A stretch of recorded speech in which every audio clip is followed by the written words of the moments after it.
now a certified, Microsoft Certified Solutions Associate, which is really key because we are using all the Microsoft products here. So congratulations to him. That's just one more added bonus for our team. And I think that's pretty much it for my report, unless I didn't talk about something you want to talk about. I just want to make a point, if I can. Yeah. Well, That with regard to the whole clicker issue, that maybe should be an organization that doesn't rely so much on email to disseminate. I mean, Yeah, it's it hard. can't be so, this is the way we do things, and then say, you can't look at this stuff, you know what I'm saying? It's too easy of a trick to Well, but I think pull, it's, but- I think it's more about, teaching people to be discriminatory about what it is that they're looking at. Yeah, we're not and looking clicking, for it. right? I mean, though you do have, and here, I'll give you an example of an email I got last week. Many of you know Rob Worsley? Sure. Yep. Okay, I got an email from Rob Worsley saying that it was his son's birthday and he couldn't get out to get a gift card, and could I go get one for him? Wow. And there were phone numbers Yeah. that looked legitimate even in the bottom of the email. So I didn't do anything with the email. I had already opened it because it came from an email address or someone I knew. Right. But I did use my landline to try and call those numbers and say, Rob, your email's been spoofed. You might want to change your passwords. Yeah. And none of the phone numbers worked. Right. So Yep. you do have to be, so it's important to train people. We can't be paralyzed by it. We really need to we just need to learn about it and know what we should and shouldn't do, right? But there are plenty of things that if I can just pick up the phone and call somebody, I do that Right. rather than, send an email. But even our faxing is through email now, right? We scan things in and we fax them through email. Jim? Yes. You had asked Bridget if there is anything else. Yeah. I went to Lee Township last night and pointed out some highlights. I thought it was very interesting to see the collaboration between GIS and The road mosquito control. Yeah. The drones Yep. going around looking for Right. the water retention Right. low spots for Right. for mapping them for Right. future spraying for larvicide in the spring.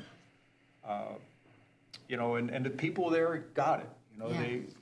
While they understand that the property boundaries that you see when Right. you go look up, may not be exactly right, when Right. it runs right down the middle of your house. But I think that kind of use and knowing how much the larvicide or the aerial spraying Right. is now GPS driven.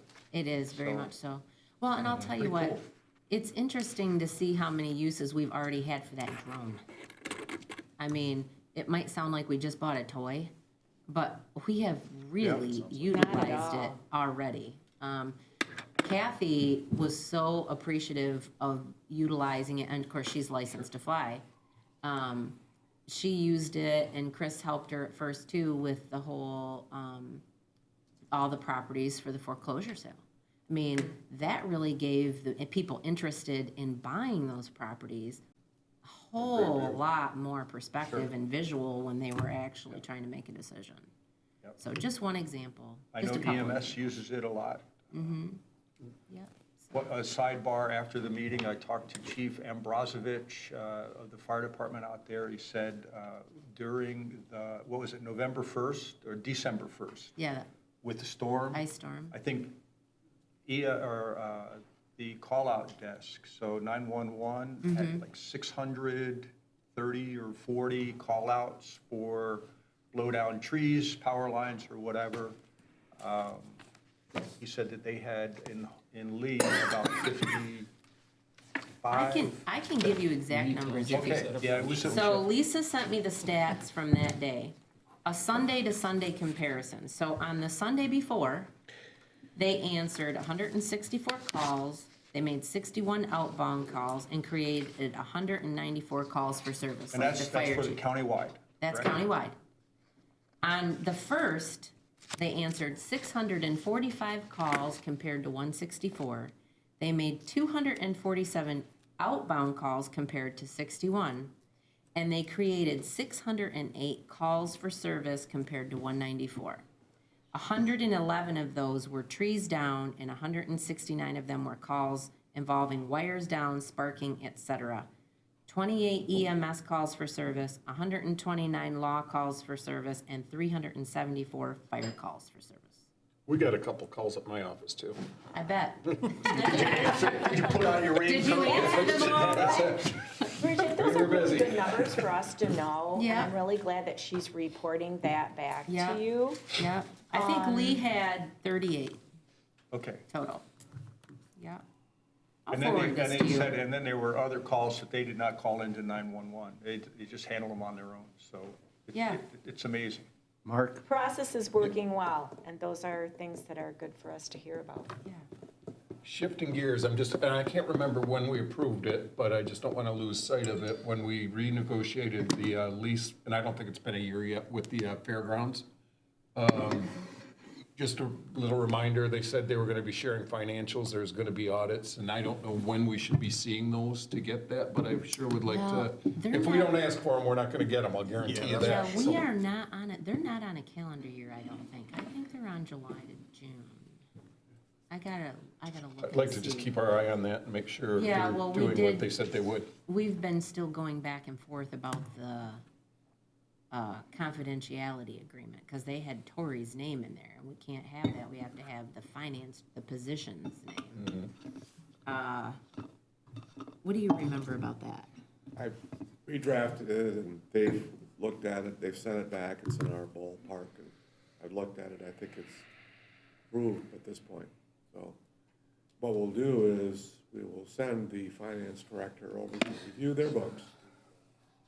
We don't want a copy of them or anything like that. Finance director will then make a report, verbal report to you all. That's sufficient. Yeah, at the finance committee normally is, I think, where we said we would do it. That's Kind of good. informal, we don't really want the information. They don't want it to be subject to FOIA, guess I can understand that. But you need to be satisfied that their performance is acceptable. Correct. And I think that it would be, just because the first of the year is the first of the year, it's a reset for us as commissioners. And even if that isn't their calendar year, it gets them on track for when we are going to need to hear back, even if it's in the summertime. It's a face-to-face communication, so that they understand that there's some accountability. Yeah, it's worth having the discussion and negotiating when they will have the audit and when they will supply the report. So we should forge that agreement, you're correct. Agreed. It's every other year audit. Every other year, but we get to look at their finances yearly. Right. I do remember that. That's all I have. That's all for me. That's all Guys for have you? Something else, yeah? Well, then the I'll counselor's up. toss it over to my partner in There's crime. been so much happening, it's kind of amazing, it's not, it's very quiet and all good. That's good. There's only two areas that I want to kind of talk about with you, and that is the MIDC, which is the Indigent Defense Council.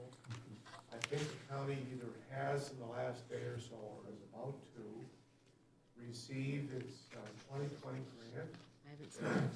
So that'll be interesting. From the state side, the, say, the state still wants to make this a reimbursement grant. That is being, there's a stiff upper lip against that, and we'll see how that's going to shake out.